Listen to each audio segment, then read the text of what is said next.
அங்கேடா வர்றா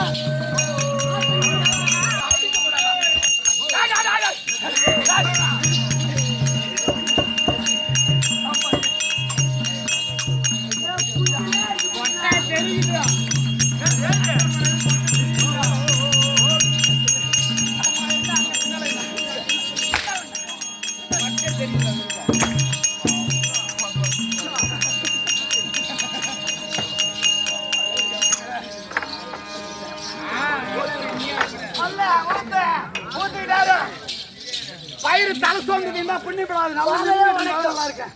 ஆற்றோரவனுற்ற சபை ஆயிரத்தில் ஒன்றாம் புலவர் வார்த்தைகளா 1000 ஒருவர் 1000 மூத்தமல தாதா கோடி உண்டாகி அமர்ந்திருக்க முடியாத மாதா பிதா குரு தெய்வம் அனைவருடைய பாதத்தில் இரு பாட்டி வணக்கம் மூத்தருடைய போன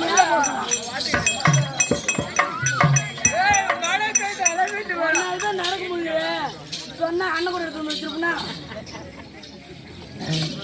அங்க ஊத்துற மேல ஃபுல்லா தண்ணி ஊத்தி விடுறேன். ஆட்டம் தூங்குண்டா போகல பிரச்சனை இல்ல. நாம படுத்து தூண்டி விட்டு போவோம். நாம போய் படுத்தோம்னா காசு ஆறு கொடுறது. காசு மணி ஆண்டு வரைக்கும் கொடுத்தா போதும். ஆளுக்கு 150 நாம நல்லா ஆடணும். அதெல்லாம் தகல பிச்சுப்புல கொடுப்பாரு நம்ம வாங்கிட்டு போவோம். நாம நல்லா ஆடணும். அவங்க பாக்கணும் ஆட்டம் நல்லா இருக்கு சொன்னா நாடகக்காரருக்கு காசு கொடுப்பாங்க. அவங்க பூரா பேர் ஆடு நல்லா இல்ல அப்படி சொன்னா நாடக மனசு வந்துடும். காசு எங்க இருந்து வரும்? நீ சம்பளம் எப்படி வாங்கிட்டு தூங்க விட்டுனா அவங்க தூங்கினான்னு வச்சு ஓடுவீங்க. தூங்காதீங்கன்னு சொல்ல தூங்கினா என்ன அடிச்சுக்கிட்டே இருப்பான். நீங்க தூங்குனீங்கன்னா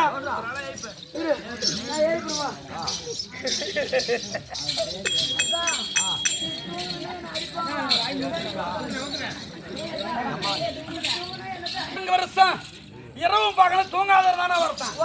இந்த 14 வருஷம் இரவும் பகலும் தூங்கிட்டே இருந்தாலும் வருத்தி யாரு அது யாரோ எனக்கு அவங்க தூங்குதா அவங்க தூங்குறாங்க. அதான் சொன்னா உலகமதில் நிகரத்த பொருள் தான் யாது ஊனுறக்கம் இல்லாத ஜீவன் யாது. உலகத்து நிகரத்த பொருள் என்ன பொருள்? கல்வியை விட நிகரத்த பொருள் எதுவும் கிடையாது. படிப்பு. அதே படிப்பு தான் இந்த கல்வி ஆட்டமா. உலகத்தில் நிகரத்த பொருள் கல்வி. கல்வியோட எந்த ஒரு பொருளும் கிடையாது. ஊனுறக்கம் இல்லாத ஜீவன் என்ன? எப்போதுமே இமயம் மூடாது மீன். அதனுடைய இமயம் மூடாது. அதுக்கு இமயம் கிடையாது.